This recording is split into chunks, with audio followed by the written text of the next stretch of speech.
Hey everyone, welcome to the channel. Today I'll be going over SAT practice test number 1 from the College Board website. There will be a link to the test below in the description. This video will cover section 3 from the test, and I will put the timestamps for each problem in the description as well. Alright, so let's get started. Alright, number 1. If x minus 1 over 3 equals k, and k equals 3, what is the value of x? So pretty simple problem. Just substitute 3 in for k. Then we can multiply each side by 3. Get these to cancel. X minus 1 equals 9. Simply add 1 to both sides. X equals 10. It's D.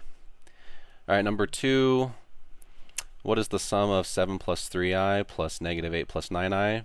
So for this one, we add the real parts together, and then we add the complex parts together.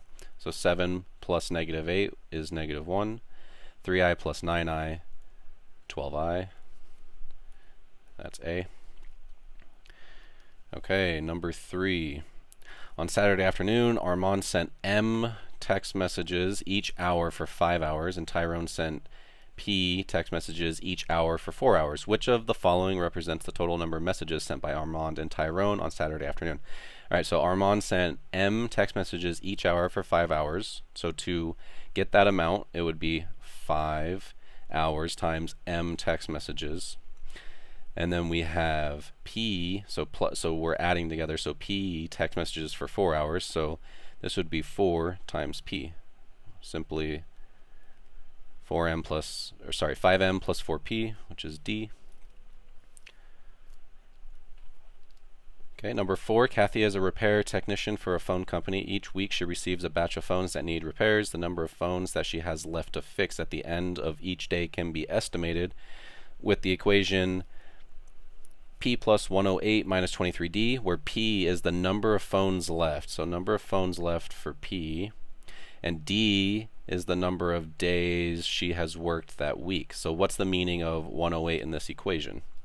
Alright, so we can see that this is a linear equation. So 108 is referring to the y-intercept, right? Just remember y equals mx plus b.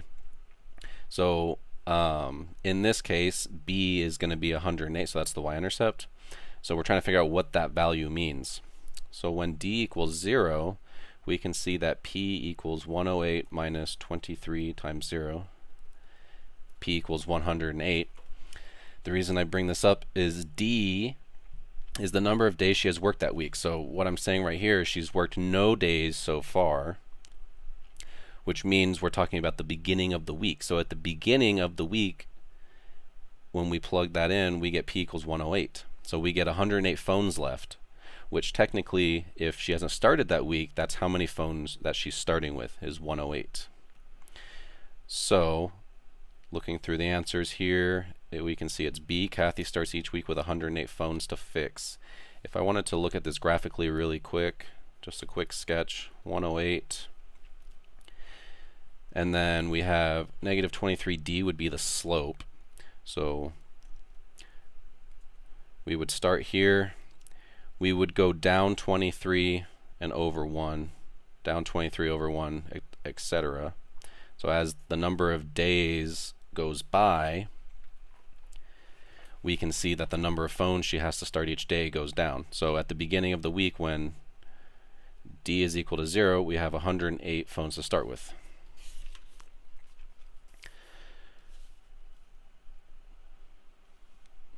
Okay, number 5, which of the following is equivalent to the expression above? Okay, so this, we're just going to be adding like terms, so we need to distribute this negative.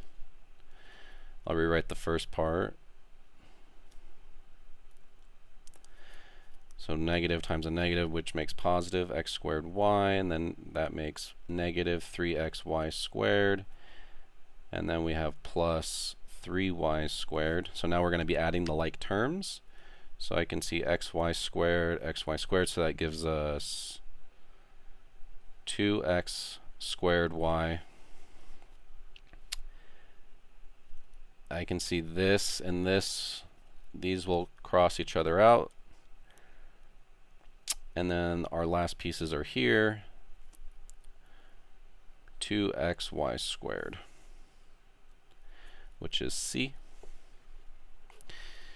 Okay, number 6, we have h equals 3a plus 28.6. So this is another linear equation, mx plus b.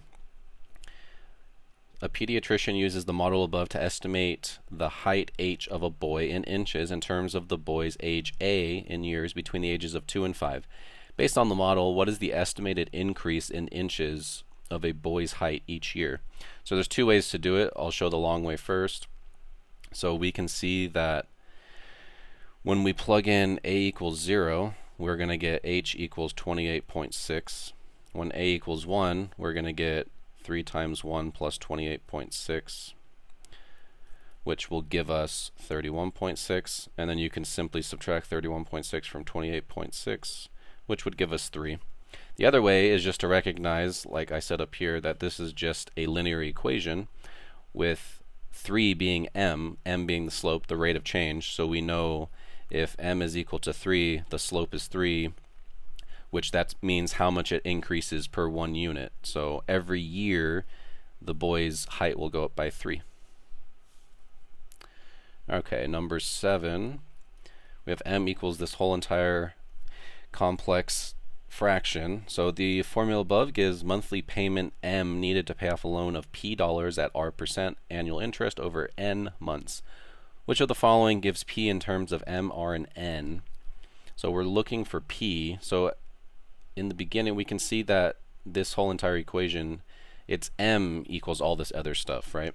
So we need to get p by itself. So what we can do is we can just multiply by the reciprocal over here. So this will go up here, all this will go down here. So we have 1 plus r over 1200 raised to the n minus 1, and then down here we have r over 1200 times 1 plus r over 1200 to the n, and we have to do the same thing for this side.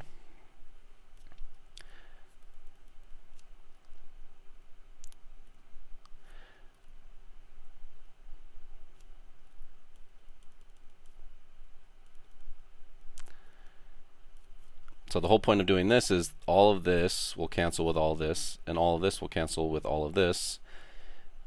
Writing it down here, so we just get left with a p. But on the other side, we have all this stuff. I'll write it all the way down here. So we have 1 plus r over 1200 to the n minus 1 over r over 1200 times 1 plus r over 1200 to the n times m equals p.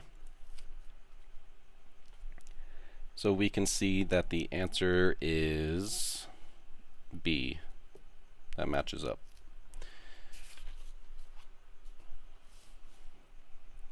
Okay, number 8. If a over b equals 2, what's the value of 4b over a?